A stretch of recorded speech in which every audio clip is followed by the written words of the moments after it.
The Independent Payment Advisory Board has been set up in the healthcare law in Section 3403, for those of you who don't believe that something called the death panels really does exist.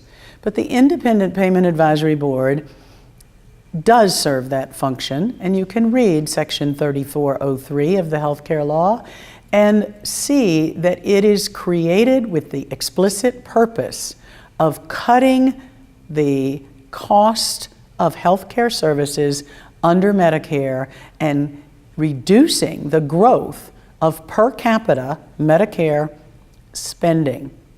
This board is 15 unelected, politically appointed, unaccountable bureaucrats whose sole function is to reduce healthcare cost. And in fact, the law makes it clear that they cannot be actively practicing physicians. So it won't be your friendly local family doctor who gets appointed to this government panel. It'll be health policy people, lawyers, political experts who then have the life and death decision making about who will be approved for what medical care based upon age, medical condition, your life expectancy, and the cost of care.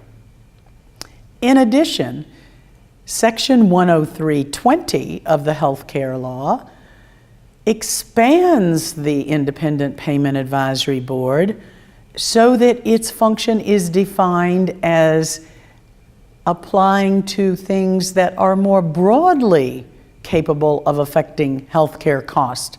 Things such as what kind of car you drive and how much of the carbon monoxide emissions that car creates, whether or not you have guns in your home and are therefore high risk, whether or not you eat the wrong foods or live an unhealthy lifestyle or smoke or drink.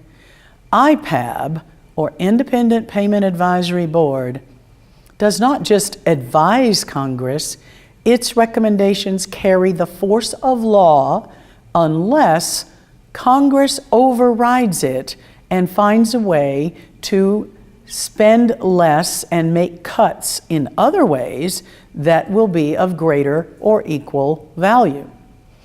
So the IPAB becomes the decision maker not only for your actual medical services, but also every aspect of your life is under the broader auspices of the expanded authority of the Independent Payment Advisory Board.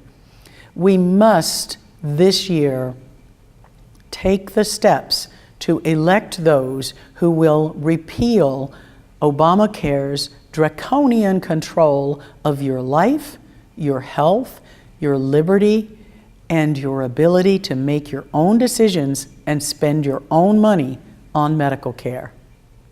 I'm Dr. Vliet, and I'm an independent physician, and I urge you to take a stand to preserve your medical freedom this November 6, 2012.